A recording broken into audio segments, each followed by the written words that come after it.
who's campaigned across 14 states in this election, held more than 100 meetings. Mr. Pilot, thank you very much for joining us. Let me begin by asking you about the state of Rajasthan first. Last time, you were down to low single digits in the Lok Sabha with very low single digit vote share as well. This time, the party has won 8 seats and a vote share of 37%.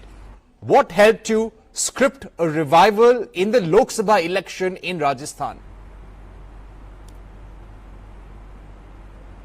Well, first of all, the big takeaway from this election is that it was a vote against the BJP government. Their numbers have fallen sharply and no party has been given a mandate to form a government. What will happen in the future, I don't know, but it will be a coalition government, one. Second, the Congress party and the India Alliance parties have improved the tally significantly. And the BJP has come down by a huge number in Uttar Pradesh, in West Bengal, Rajasthan, Haryana. In Rajasthan, the Congress party and allies have won 11 seats. It's also a reflection of the failure of the double engine government, both Jaipur and Delhi. And I think in Rajasthan, we were able to select better candidates. Our narrative was better, our campaign was better. The issues we took up were, I think, much more appreciated. And to my mind, the people of Rajasthan also realized that the agrarian crisis, the issues of Agniveer, inflation, unemployment were important issues, and they voted with the party that supported those issues, which is the Congress party. And the BJP tried its best to polarize by talking about Hindus and Muslims and masjid and mandirs and Mangal Sutra. I think that also worked against the BJP. And the Congress, we tried to give younger candidates a chance to fight elections, which I think helped us, and we've improved significantly, like you said, from our last time's tally. Right. I would like to ask you about Uttar Pradesh, because you also campaigned in the state and also across the Hindi heartland. What do you think worked in favor of the opposition alliance? The Congress doing better, the Samajwadi Party winning 37 seats. Do you think there was consolidation of Dalit and minority votes towards the opposition? You see, it can't be just a combination of one or two communities. It has to be a rainbow coalition, and the fact that Samajwadi Party and the Congress Party have gotten huge numbers. In fact, Samajwadi Party is the largest party in Uttar Pradesh in Lok Sabha seats. It can't be because of one or two communities. It's actually the performance of the UP government and the government of India that people were wanting to punish. The election also, I think, is in a way is a rejection of the kind of policies the BJP followed. In both Lucknow and Delhi, the policy of acrimony, the policy of aggression, the policy of finishing off the opposition, in quietening the voices, in using the brute force of the government to quell the voice of the opposition. I think that people didn't appreciate. You bundle 2 chief ministers, elected chief ministers, into jail. You seize the bank accounts of the Congress party during elections. So this sort of overuse of your power and misuse of power, misuse of agencies is also something people wanted to give a reality check to the BJP, and they've done so. So once again, the clear message of yesterday's results. Now, coalition government, who will form, what will happen, we don't know. It's too early to say. But the simple takeaway of yesterday's results in both in North India, South India, Bengal, UP has been that the BJP has been shown its place, and people have rejected the kind of governance that was provided for the last 5 years. Right. Wherever we saw the Congress up against BJP directly, for example, also in Bihar, that was a four-cornered contest, but you were not in alliance with the Aam Aadmi Party. The Congress performed reasonably well in the state of Punjab. Do you think there should not have been an alliance with Aam Aadmi Party in Delhi in retrospect? No, I think all of our alliance partners, for example, Trinamool Congress, we had an alliance but no seat sharing in Bengal because for various reasons. So sometimes there is always a give and take in a coalition that we create. One has to look at the larger picture. Fighting 1 seat, contesting 2, not contesting 4 is not that important as the principle of opposition unity. The unity of the opposition party is also something that the people of India appreciated, and we came together for a cause. It wasn't about personal ambitions or trying to fight more seats than the other person. It was about saving the ethos and the spirit of our constitution, of not our constitutional bodies in this country that have been undermined. The credibility of those bodies must be maintained. So we came together for a purpose. People appreciated that act of us getting together. In hindsight, we have no regrets. I think the Aam Aadmi Party has its own place. They won a few seats. In Punjab, Congress has a very strong presence. In a multi-corner contest, the Congress Party became the largest party in Punjab. I think we won 7 seats out of 13. So it's a pretty good performance.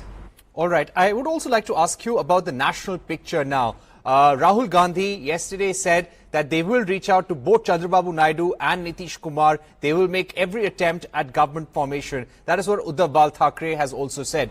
Today, the JDU, the TDP, they are all going to be a part of the NDA alliance meeting. Do you think the opposition, the India grouping, has a chance at forming the government or no? Too early to say. I think until the India alliance meets and we all discuss what are the options, what are the final numbers, what combinations will work, stability for the future, as well as what's best for the country. That decision will be taken after full consultation with all members of the India alliance. Like Mr. Kharge, Mr. Gandhi said yesterday, we fought the election as a coalition. So whatever decision we make will be a coalition decision. One single party really should not be making comments outside the meeting. But whatever the case may be, that time will tell what stand the coalition India alliance will take. But I'm just purely focusing on the message of yesterday's mandate. The claims of 300 par, 400 par, they have fallen flat. The kind of expectation and the goals that the BJP has set for itself, they have been clearly rejected by the people of India. Yes, they have done well in few states, not done in a few states, but the overall, I think the shortfall of numbers, the rejection of the kind of politics practiced by the BJP and the kind of mandate that the Congress India alliance have gotten is a clear political message for those in power that this is not your election, you have not been given a mandate to form a government. So take a step back, introspect and see what went wrong, and that's how it should be in the spirit of democratic processes and electoral spirit. We have to look and understand what the messaging of the voter is. That's far more important. Right. But Mr. Pilot, looking at the political situation right now and the numbers as it stands, we just spoke to a former colleague of yours who left the Congress and joined the JDU, Mr. Ashok Chaudhary, and he said considering our importance in the country and in the NDA alliance, we should be given due respect and a larger number of cabinet portfolios. Now, considering the sensitive political situation we're in, we're hearing that the BJP, the NDA may go in for a swearing-in ceremony by the end of this week. Even if that happens, do you think the numbers would actually be tested on the floor of the House? Things will not be very crystal clear for a few weeks? You're moving far too quickly. Parikshit, you're putting the cart before the horse. We are now moving to the realm of speculation. What will happen? We don't know. Let the meetings take place. Let us all arrive at a consensus and we'll take a final view on what is to be taken after the meetings. Before that, it's not correct for you or me to speculate. But whatever it may be, I think this election has certainly shown the wisdom and the maturity of our voters, and I bow in respect to the patience, the response of the electorate and the kind of maturity they have shown by participating in this election and giving a very clear message to the incumbents and giving a lot of support to our party, my party and India Alliance. Government formation, coalition, who's coming, who's going, that will all happen in the next few days. But as of today, we're just looking at the results that came out yesterday, and but we're not fully satisfied with the election results, but it's a huge consolation for us that our hard work, our manifesto and our campaign has clicked and people have given us their blessings. Right. Two more questions that I would like to ask you.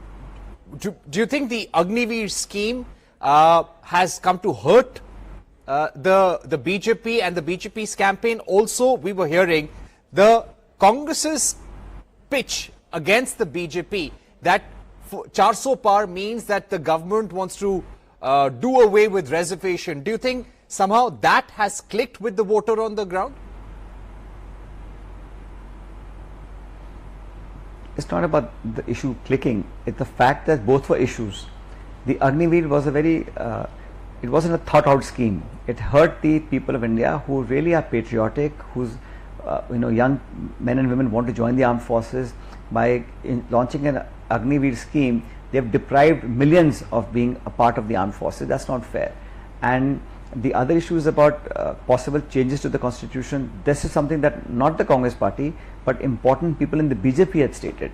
That is why the BJP leadership, the top leadership, had to come out and deny many a times. So I kept saying that if there was no issue, then why was leadership denying it that time and again? So there were certain murmurs within the ecosystem of the BJP and the ruling government that they had thought about making some amendments to the reservations in this country and to the constitution of our country, and those fears were not unfounded, and people really questioned the fact that is the BJP really going to do that? That's not a healthy sign for any democracy. And both these issues were things that were not of our doing. It is something that the BJP had done, and I think probably had to pay a price for it. What, according to you, is the biggest lesson for the BJP here onwards? They had a massive goal. We were not even talking about a coalition government. We were talking about 300 to 353 seats as the worst case scenario for the NDA. What is the big lesson here for the BJP, according to you? I am no one to preach to the BJP. It's up to them to assess what the mandate has been. I just feel that the people of India have spoken, and they have not appreciated the kind of aggression the BJP showed in attacking the opposition, in doing character assassination, in targeting people, in doing searches, raids, cases, police, income tax, enforcement directorate, the CBI, arresting elected chief ministers, and really undermining the judiciary, bureaucracy, election commission, all those things that they were doing. I think that's something that people did not like, and that resonated with the electorate in the voting patterns. So I think it's up to them to take a lesson or not. That's up to them. I will not be sitting here preaching to the BJP. I just feel that the Congress party has done remarkably well, and Mr. Gandhi across the country has been able to galvanize the Congress workers, and really the earnest appeal that we made in connecting with the masses, that has brought us dividends politically in this election. And I think the campaign that Mr. Kharge, Priyanka Gandhi, Rahul Gandhi, all of us did together, that somehow seems to have found place in people's hearts and minds. So that's a very comforting thing for us. And would you say it's a personal victory for you as well? There were at least 6 or 7 MPs who have won in Rajasthan, whom you really campaigned for in a big way. I campaigned for, in 100 places. So whoever called, I went to campaign. So it's not about mine or yours. But yes, Rajasthan is my home state, and the area that I am an MLA from, all those areas, nearby districts, we have won, which is, obviously I'm very happy and proud. But I think it's a collective contribution of all the leaders of Rajasthan, not just myself. But yes, to answer your question, I'm very happy. All right, Mr. Pilot, thank you so much for joining us on the program and giving us your verdict on election 2024. What worked for the Congress and what did not work for the BJP, and the big lesson. Big lesson, of course, never underestimate the Indian voter. Thank you, sir. Thank you for joining us.